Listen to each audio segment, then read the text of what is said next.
Welcome to the CSEA Local 401 podcast. Your host, Jackie Evans Jr. back, and man, we got something to talk about.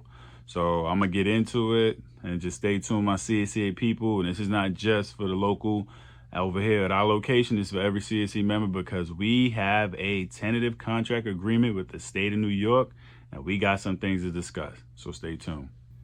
All right, for my CSEA people, this is for y'all now. We have agreed to a tentative contract with the state of New York. And this is one of the better contracts we have had in a long time. And when I say better, I mean better. Big shout out to the negotiating team for the ASU, the ISU, the OSU, and the Division of Military Naval Affairs. Y'all did a great job. We were asking for 20% across the 5-year life of a contract. We got 18, and that's a big win because the state don't like to give out no money. And if you've been working here more than 5-10 years, you know exactly what I'm talking about. First year, it'll be a 4.5 retroactive increase. Second year, 4%. Third year, 3.5. Fourth and the fifth year, both 3%. Still, that's a big win for us. Next up is a 5-year contract, as you heard me say.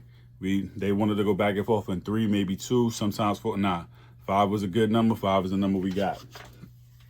Hazard pay will now include all CSEA represented titles inside of facilities, not all titles altogether.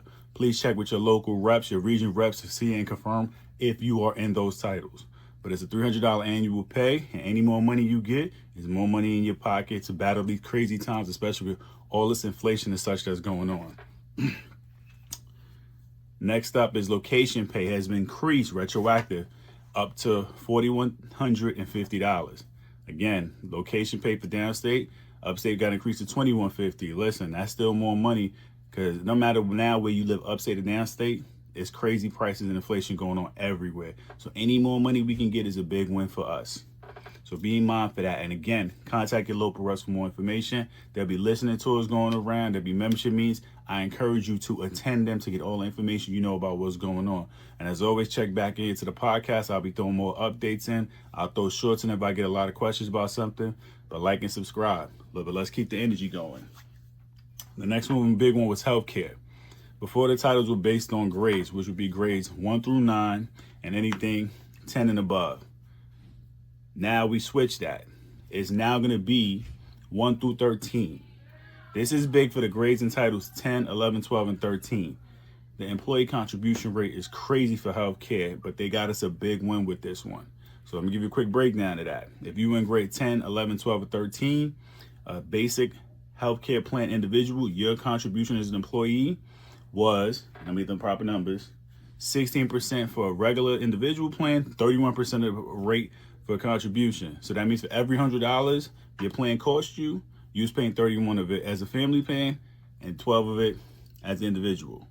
16 of it as an individual. So good thing about that is that's dropped down.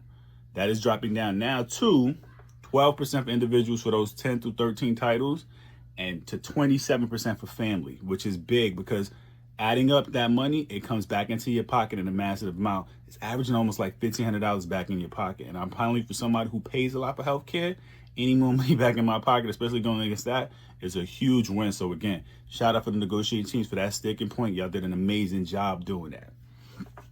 A new benefit we got for all prenatal care and expectant parents.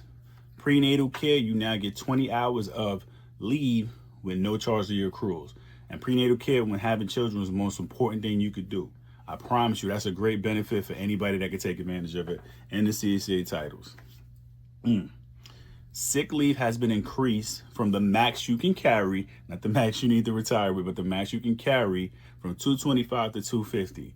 Having sick time is always a great thing. You never want to run into a situation when you run out of it. I see that quite often when people run out of sick leave and they bank it on other stuff. So if you could carry a lot of it and something, God forbid, happens or whatever the year that you happens, now you got a little bit more to keep in there to keep you going and make sure you still got some type of money coming into your household to keep yourself going. Property damage has been increased that you can be reimbursed for personal property damage. It used to be $350, now it's up to $600. And once again, please make sure you contact your local reps, your regional reps, everybody inside the union that you know and talk to get more information about this. The ratification process will be coming out soon too. So if you take nothing else from this video today, please take this. My CSEA people, make sure your information is up to date with CSEA. So when they attempt to contact you with these pressing issues, they can actually find and reach you. It's important. You want your voice heard in everything we're doing, so make sure that you're there. As always, like, follow, subscribe. Local 41 podcast host, Jack Gibbons Jr. Hope you have a great day. And again, big shout out to the contract negotiating team for the amazing job they did. Take it easy and always be safe.